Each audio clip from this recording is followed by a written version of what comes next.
సరిహద్దులో పాకిస్తాన్ మళ్లీ కయ్యానికి కాలు దువ్వుతోంది. 2 రోజుల్లో రెండోసారి కాల్పుల విరమణ ఉల్లంఘనకు పాల్పడింది. పూంచ్ సెక్టర్లో పాక్ బలగాల కాల్పులను గట్టిగా తిప్పికొట్టింది. ఎల్ఓసి దాటి వచ్చి తమ సైనికులు ఇద్దరు భారత జవాన్లను హతమార్చలేదని పాక్ మళ్లీ కపట నాటకం మొదలుపెట్టింది. జమ్మూ కాశ్మీర్లో పరిస్థితిపై కేంద్ర హోంశాఖ మంత్రి రాజ్నాథ్ ఉన్నత స్థాయి సమీక్ష నిర్వహించారు. పాక్ బలగాల కాల్పులకు ధీటైన సమాధానం ఇవ్వాలని ఆదేశాలు జారీ చేశారు. అటు జవాన్ల హత్యపై విదేశాంగ శాఖ సీరియస్ అయింది. భారత్లో పాక్ రాయబారి అబ్దుల్ బాసిత్ ను విదేశాంగ శాఖ పిలిపించి ఈ అంశంపై వివరణ అడిగింది. పాక్ కిరాతకానికి బలైన బీఎస్ఎఫ్ జవాన్ ప్రేమ్ సాగర్ అంత్యక్రియలు యూపీలోని దియోరియోలో పూర్తయ్యాయి. తలలు లేని మృతదేహాలకు అంత్యక్రియలు నిర్వహించేందుకు కుటుంబ సభ్యులు అంగీకరించలేదు. సీఎం యోగి ఫోన్ చేసి మాట్లాడడంతో అంత్యక్రియలు ఒప్పుకున్నారు. అంత్యక్రియలకు వేలాది మంది హాజరయ్యారు.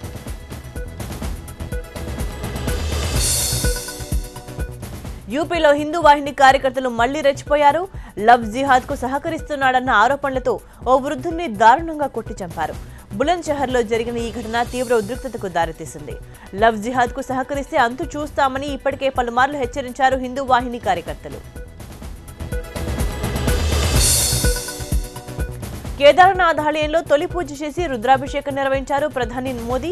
అనంతరం చార్ధామ్ యాత్రను ప్రధాని అధికారికంగా ప్రారంభించారు. అంతకుముందు ఆలయ అధికారులు సాంప్రదాయ రీతిలో ప్రధానికి ఘన స్వాగతం పలికారు. ప్రతి భారతీయుడు ఆలయాన్ని సందర్శించుకోవాలని పిలుపునిచ్చారు మోదీ.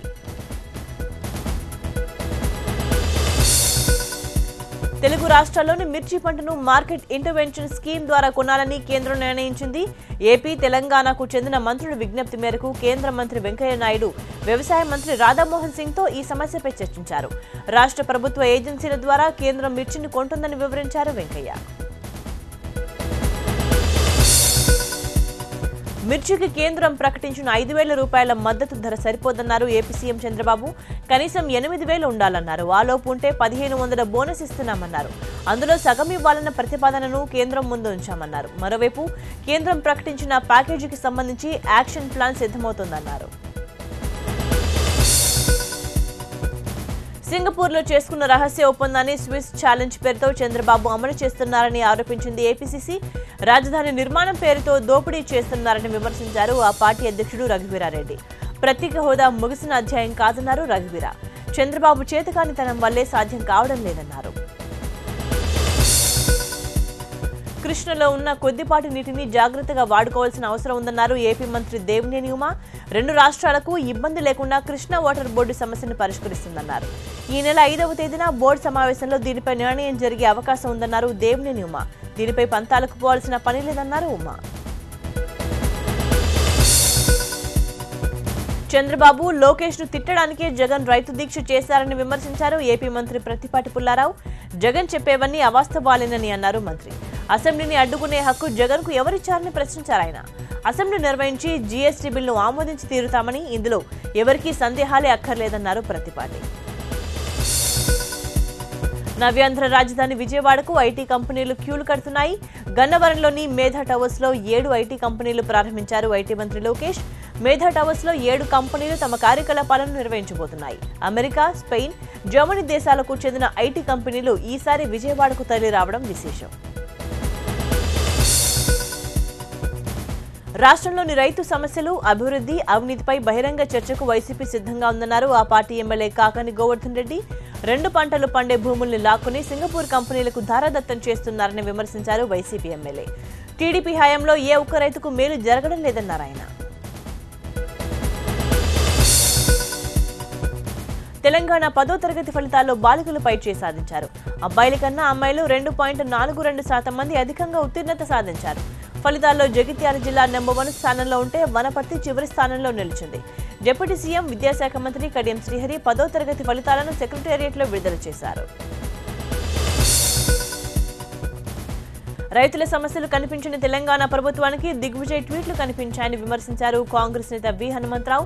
దేనికైనా రెడీ అని దిగ్విజయ్ స్వయంగా చెబుతున్నారని, ఆయన చేసిన తప్పును నిరూపించమని సవాల్ విసిరారు హనుమంతరావు. రైతు సభ జరిపిన తెల్లారే రైతులు రోడ్డెక్కారని వ్యాఖ్యానించారు. కళా తపస్వి కె విశ్వనాథ్ కు దాదాసాహెబ్ ఫాల్కే అవార్డు ప్రదానం చేశారు రాష్ట్రపతి ప్రణబ్. ఢిల్లీలోని రాష్ట్రపతి భవన్లో కన్నుల పండుగగా జరిగిన 64వ జాతీయ చలనచిత్ర అవార్డుల ప్రదానోత్సవంలో విశ్వనాథ్ ను దాదాసాహెబ్ అవార్డుతో సత్కరించారు. ఆయన సినీ ప్రస్థానంపై ఏవీ ప్రదర్శించారు. తనకి పురస్కారం లభించడం పట్ల ఆనందం వ్యక్తం చేశారు విశ్వనాథ్. బాహుబలి 2ని ఉక్కిరిబిక్కిరి చేస్తున్న పైరసీ భూతం భరతం పడుతోంది టీవీ9. బాహుబలి 2 పైరసీపై టీవీ9 పెట్టిన నిఘాలో వందల సంఖ్యలో పైరసీ సీడీలు బయటపడ్డాయి. విజయవాడ బీసెంట్ రోడ్లో టీవీ9 టాస్క్ ఫోర్స్ జాయింట్ ఆపరేషన్లో శ్రావ్య వీడియో షాప్లో వందలాది బాహుబలి 2 పైరసీ సీడీలు బయటపడ్డాయి.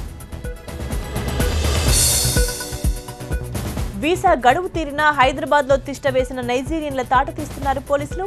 15 టీంలుగా ఏర్పడ్డ టాస్క్ ఫోర్స్ పోలీసులు పలు ప్రాంతాల్లో తనిఖీలు చేపట్టారు.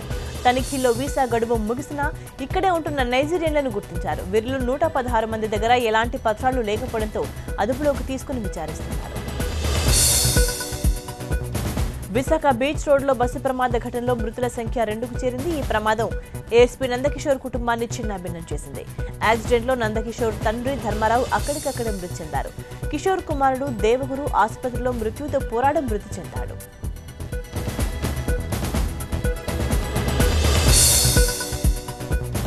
హైదరాబాద్ గాజుల రామారంలో భద్రతా ప్రమాణాలు పాటించకుండా స్విమ్మింగ్ పూల్ నిర్వహిస్తున్నారు. స్విమ్మింగ్ పూల్ కు వెళ్లిన హరీష్ అనే ఓ బాలుడు ఈత కొడుతూ చనిపోయాడు. నిర్వాహకులపై చర్యలు తీసుకోవాలని అధికారులను ఆదేశించారు ఎమ్మెల్యే వివేకానంద్. నిర్వహణ లోపాలే తమ బాబును పొట్టను పెట్టుకున్నాయని ఆరోపించారు బాలుడి పేరెంట్స్. ఎండలోనూ స్వైన్ ఫ్లూ విజృంభిస్తోంది. విశాఖ జిల్లాలో 2 రోజుల వ్యవధిలో 10 పాజిటివ్ కేసులు నమోదయ్యాయి. చెస్ట్ ఆసుపత్రిలో 10 పడకలకు 2 వెంటిలేటర్లున్నాయని పేషెంట్ల బంధువులు మండిపడ్డారు. స్వైన్ ఫ్లూ నిర్ధారణ కిట్ల కొరతతో వ్యాధి నిర్ధారణ ఆలస్యమవుతోందని ఆవేదన చెందుతున్నారు రోగులు.